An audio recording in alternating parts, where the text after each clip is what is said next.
Siri, what's your favorite holiday? Hello, everyone. Welcome back to Siri Talks Back. As usual, I'm your host. And as a host, it is my duty to introduce myself. So if you don't know, Kanaganti. Serenica Siri Kanaganti. Now, I just tried to impersonate James Bond, and I've actually never watched a Skyfall movie, so I'm sorry about how terrible that was, so let me try again. Bonds. James Bonds.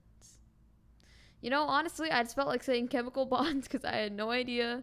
As I said earlier, I didn't really watch Skyfall movies, and I never actually watched movies as a kid, but I tried to impersonate James Bonds, which brings me to my favorite, not my favorite holiday, but a holiday that's coming up soon. Halloween! So, as a lot of people have told me, Halloween's their favorite holiday, and I agree that it's a great holiday. And what I love about it is that, you can just wear a costume, go trick or treating, go to a party. I feel like the decorations, like the theme is just so fun because Halloween is about. I honestly don't know the origin of the holiday, but it was like called Old Hallows Eve or something. And, the main idea of Halloween is being spooked. And I just find. I wouldn't say being spooked, but the genre. Oh, sorry. The genre of suspense. I just find it so interesting and you just can't let go of it. Like, your grip on it is so tight and it's just irresistible. Like, personally, I'm a huge scaredy cat.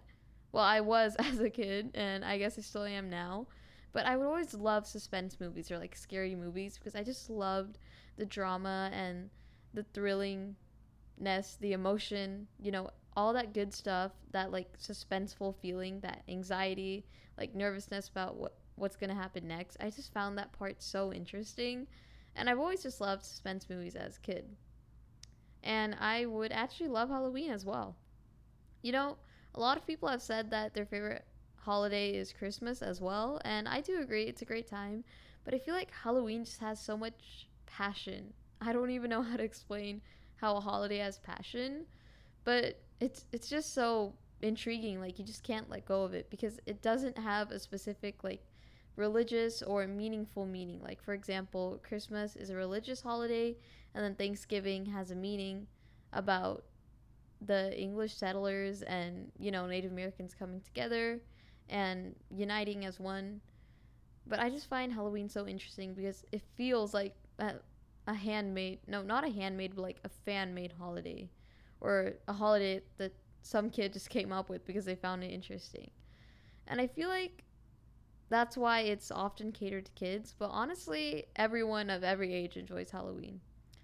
So I'm here to talk about more holidays, and I don't know. I honestly, when I come up with podcast ideas, which I actually don't, I just come up with one and I'd start recording because the thing is, when you're just going on about a random topic, you're actually saying the truth about what you think about it. And I just like exploring a new thought or philosophy I have every podcast episode that I film. And that's one of the reasons why I just love this podcast, because I have you, lovely viewers, listen to me, and I listen to myself and just find out some stuff that I honestly wouldn't have known before.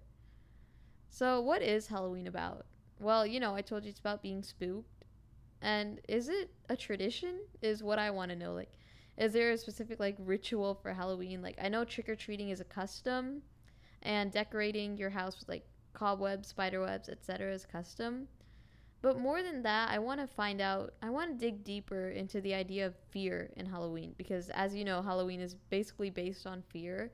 And of course, it's based on, like, some fictional, some non-fictional elements. Like, depends on what you believe is true, what you believe isn't. Like, for example, ghosts or ghouls, or I don't know. Like, it also draws in superstitions like black cats in Halloween, and then black cats, like, if they cross your path, you have bad luck for 7 years or something. So I love that even though every other holiday is so, like, beautiful and unique and it has its own story, Halloween it's just like a rope that ties everything together, like, just lassos it together and just builds something more of a foundation, I guess. It builds an amazing foundation, and I don't know, so many things happen because of that foundation. And I will admit, the house built on top of that foundation is pretty shaky, and it's more like this, kind of like a Lego house tower gone wrong. But as I said, each component is just so interesting, and there's also a lot of random ones. Like, I know a couple of countries have their own version of Halloween or holidays similar to Halloween, or they have I'm holidays way different from Halloween, but they have customs similar to Halloween. And that's what I find so interesting about not only holidays but cultures and traditions. It's that each person, and not even like each culture, just straight up each person has their own different idea and has their own different traditions or their likes or dislikes. And I guess the idea of differentiating people and things, it's just so interesting, like this person, you know them because they have an interest in this, and this person, they have an interest in that. Like, for example, I don't know if I've ever actually talked about this on this podcast, but I personally do not believe in ghosts or ghouls. And that's still, like, Halloween, even now, like, if you showed me a scary Halloween movie, I would still be scared. Because even though I don't believe in ghosts and ghouls, the idea that there are some is just so interesting. And I don't know if you guys have watched this episode or if it's being released after, but I did talk about illusions in one of my other episodes that I just filmed.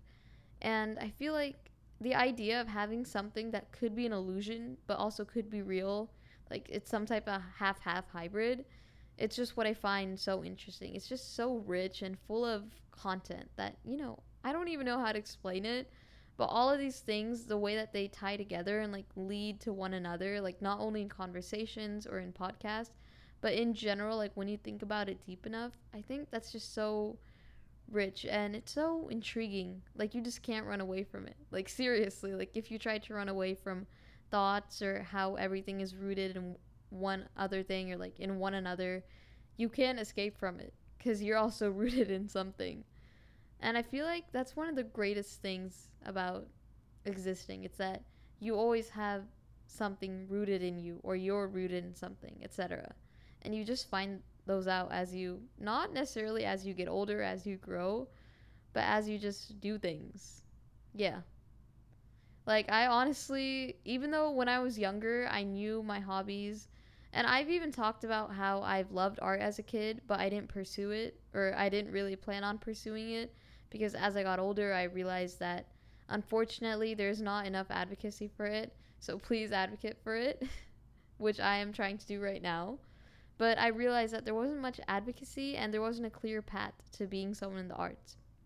Like, for example, I really wanted to be a singer, but I thought, oh, I don't know if I'll be able to make it big. And if I don't, then I won't have an income that keeps me financially stable and financially free and financially independent. Basically, debt free and loan free, I'd say.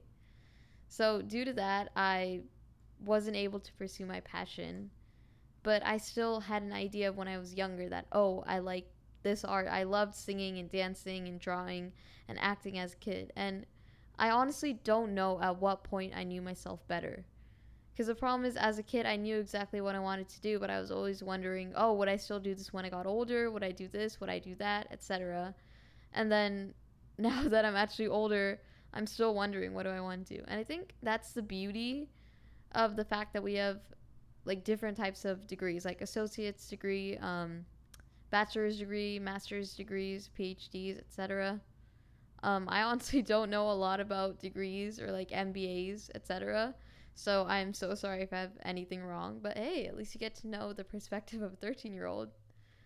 Anyways, there are so many different degree levels, and I feel like the idea that you can just like pursue a new thing in okay, you can't really pursue like medicine in one degree and then have your master's in culinary, but you can still like just pursue different things and then everything clubs together at one point.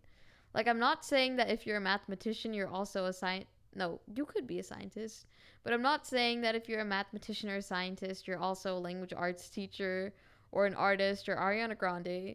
But at some point those things come into your life. And I started this episode talking about holidays and, customs and traditions. But as I said, as I go on, the podcast episode just flows and that goes on so many things. And I don't know how many times I've said this, but I just love the fact that no one else is around me in these episodes. Because, of course, I do love having people, and I'm honestly so grateful for all the people that visit the show. But I feel like having an not necessarily empty as in like clean and nothing is around you, but having something in which others aren't there right next to you, it really, because you have no one to respond to. You have no one to go to for advice, or you have no one to ask, like, hey, what do you think of this topic? It really makes you reach new depths in yourself, I guess. I don't even know. I don't even know if I pronounced that right, but yeah. And I think that's one of the amazing things about not just having a podcast or recording yourself, but just talking as a whole, or even your thoughts. And as I covered, or as I said earlier, I did cover illusions, and sometimes I wonder, are thoughts just illusions? Like, what are they classified as? Like, what is a philosophy? I still have no idea. Like, I know it's how you think, I guess, but how is how you think? What is how you think? What is thinking as a whole? Like, how do you describe that action? Because we say, I came up with the thought, or I thought that. Like, how do you just come up with the thought, or, you know? And how do you not come up with some thoughts is my bigger question. Like, if you can come up with a lot, why don't you come up with others? Like, I know that so many factors, like the people we're around, even what we're wearing, our characteristics, our character traits, they affect our thoughts. But if we have one set of characteristics and we can think of so many thoughts, then why can't we think of the range of thoughts in that thought range? I honestly don't know what I just got into, but to conclude this episode, I actually don't have a favorite holiday. And I know that was your question at the beginning and I didn't fulfill that, but I will say that I love Halloween and Christmas. And I'd say that one of the reasons why I don't have a favorite holiday is because I never celebrated American holidays. Like, for holidays of my religion and culture, I do celebrate them a little bit, but I never really dug deep into them. Whereas with American holidays, I live in America, I'm immersed in them. Like, I see the decorations, I see the customs. But I feel like the greatest part is that even if your religion or culture is the same as the people who created the holidays, American ones, the ones that we experience daily, you can still participate in them and you can just pick out what you don't like. Like, for example, I love trick-or-treating and dressing up in Halloween costumes, but I never really decorated my house. And, I do love decorating, but okay, well, let's go into Thanksgiving. Like, I find Thanksgiving fun, like coming together with your friends, but I don't like the exact like dishes. Like, I know that they follow the tradition or the culture, but I like just coming up with new ones. Or I don't know, I just like combining everything into something that works for you. And I think that's the greatest part about picking and choosing, which also is derived from thoughts, because you pick and choose your thoughts, sort of. Like, do you just let any thought in your head, or is there some illusion filtering it out for you? Well, this was quite a confusing episode, and I'm going to need some time to recover for this. So thank you so much for watching, and have a great day. Goodbye! And once again, this is Siri's podcast.